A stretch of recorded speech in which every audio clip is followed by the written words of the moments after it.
अरे रहिए हमारे साथ। नमस्कार, मैं हूं अमीश देवगन।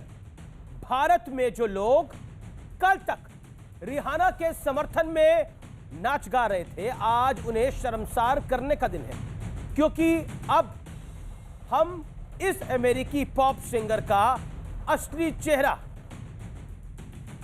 सामने लेके आ रहे हैं और वो सामने आ भी चुका है।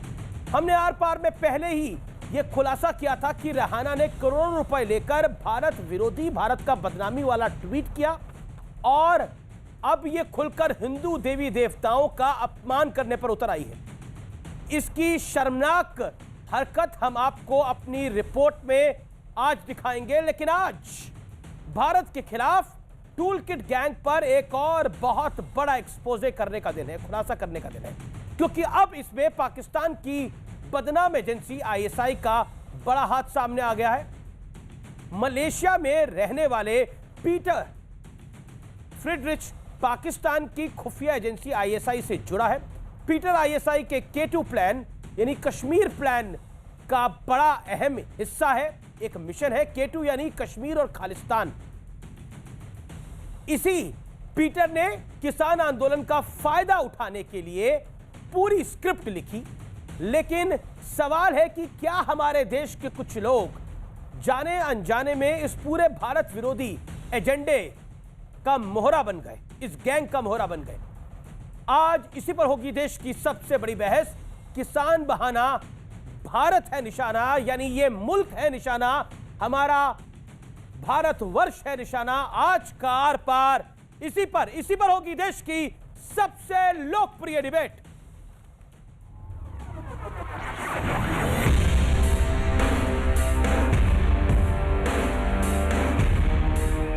आर पार में आज बहुत बड़े खुलासे का दिन है, क्योंकि किसान आंदोलन की आड़ में भारत पर वार करने की साजिश का हम पर्दाफाश करने वाले हैं। अब तक सिर्फ खालिस्तानियों का एंगल सामने था, लेकिन अब टूल किट गैंग के तार सीधे सीधे पाकिस्तान की बदनाम एजेंसी आईएसआई से जुड़ रहे हैं। इस मामले में मलेशिया में रहने वाले पीटर फ्रिडरिच का नाम सामने आया है। पीटर ने ही भारत विरोधी इस पूरी साजिश का ताना बाना बुना। पीटर के भारत विरोधी होने के सबूत पहले भी मिलते रहे हैं। खालिस्तान के समर्थक पीटर के पाकिस्तानी खुफिया एजेंसी आईएसआई से भी संबंध रहे हैं। पीटर आईएसआई के K2 मिशन से भी जुड़ा है। K2 मिशन के तहत आईएसआई एक तरफ कश्मीर में आतंक फैलाती है और दूसरी तरफ पंजाब में खालिस्तान को हवा देती है।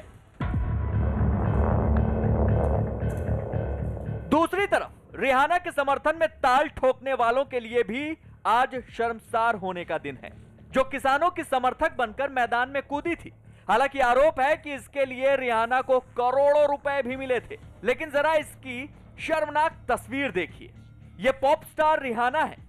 अपनी यह तस्वीर रिहाना ने खुद ट्वीट की है, जिसमें वो टॉपलेस नजर आ रही हैं। इस फोटो में रिहाना ने भगवान गणेश का एक नेकलेस पहना हुआ है। यह तस्वीर इतनी शर्मनाक है कि हम आपको इसे पूरा दिखा भी नहीं सकते। यह सोच है उन लोगों की जो भारतीय किसानों के साथ खड़े होने का दावा करते हैं, लेकिन धीरे धीरे इन सब की पोल खुल रही है। भारत में सनातन धर्म के धैर्य की परीक्षा ली जा रही है। लोग एडवर्टीजमेंट में धर्म का प्रयोग करते, लोग सिनेमा बनाते तो हमारे देवी देवताओं के साथ मजाक करते। अब ये अति हो रहा है। नग्न अवस्था में उसने अपने गले में भगवान गणेश जी का पेंडेंट पहनकर हिंदू देवी देवताओं का उसने अपमान किया है।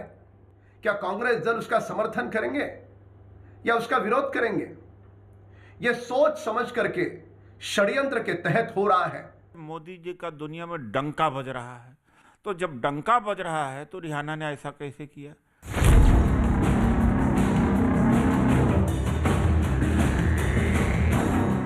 लेकिन आज सबसे बड़ा मुद्दा है, क्या किसानों के नाम पर अपने ही देश के कुछ लोग जाने अनजाने पाकिस्तान की आईएसआई से लेकर खालिस्तान तक को देश के खिलाफ साजिश का मौका दे रहे हैं? आज इसी पर होगी देश की सबसे बड़ी बहस।